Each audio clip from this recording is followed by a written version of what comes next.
मैं आपको बता दूं कि 9 जनवरी को संबल के जो सीजीएम है विवांशु सुधीर, उन्होंने एक फैसला दिया था जो कि संबल हिंसा से जुड़ा हुआ था। एएसपी अनुज चौधरी और उनके जो 20 साथी पुलिसकर्मी उनकी गोली से उनका जो लड़का है वो घायल हो गया था, उसको गोली लगी थी। और इस आरोप के अंदर अनुज चौधरी और 20 पुलिसकर्मियों पर एफआईआर दर्ज करने का फैसला विवांशु सुधीर ने दिया था। और इसी के चलते विवांशु सुधीर का ट्रांसफर संबल से सुल्तानपुर हो गया है। और इसका वकीलों ने भी खूब कड़ा विरोध किया है। और अखिल सपा के जो राष्ट्रीय अध्यक्ष हैं अखिलेश यादव, उन्होंने भी कहा है कि न्याय प्रणाली के अंदर सरकार का इंटरफेयर नहीं होना चाहिए और जजों के ट्रांसफर के अंदर किसी प्रकार की राजनीति नहीं होनी चाहिए। इसके ऊपर सुप्रीम कोर्ट के जज आईएलएस लॉ कॉलेज पुणे के अंदर उन्होंने एक बयान दिया है जिसमें उन्होंने कहा जजों का ट्रांसफर सिर्फ कॉलेजियम सिस्टम के द्वारा ही होना चाहिए और सरकार की नियुक्ति से दूर होना चाहिए। कॉलेजियम सिस्टम न्यायाधीशों की नियुक्ति से संबंधित है और 1993 से लागू है।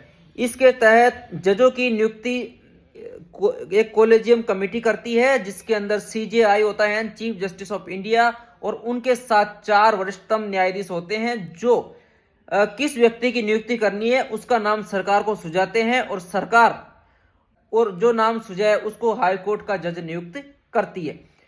सरकारें इस पे आपत्ति दर्ज कर सकती है, लेकिन अगर कमेटी दोबारा नाम सजेस्ट करती है तो सरकार को फिर उस नाम को न्यायाधीश नियुक्त करना ही पड़ता है।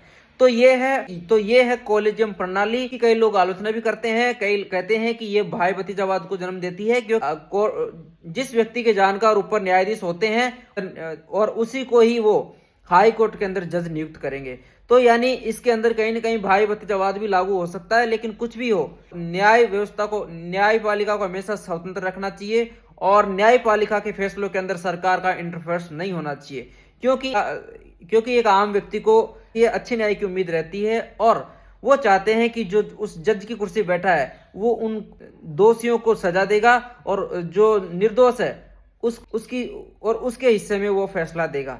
लेकिन अगर सरकारों का न्याय व्यवस्था के अंदर इंटरफेयर होता है तो फिर हम एक अच्छे न्याय की उम्मीद कभी नहीं कर सकते, क्योंकि इस जमाने के अंदर अच्छे न्यायाधीश होना बहुत जरूरी है जो कड़े फैसले देते हो और जो सच के अंदर दोषी है उसके ऊपर कार्रवाई करने का फैसला देते हो, चाहे फिर वो कोई पुलिस वाला हो, चाहे कोई नेता हो, चाहे फिर कोई आम नागरिक हो। विवांशु सुधीर का 13 साल की नौकरी के अंदर अब तक 16 बार ट्रांसफर हो चुके हैं। उनका न्याय करने का तरीका बिल्कुल सही है और करेक्ट है, क्योंकि एक अच्छे न्यायाधीश का लगातार ट्रांसफर होता है, इसका मतलब वो कहीं ना कहीं अच्छा है और अच्छे फैसले देता है।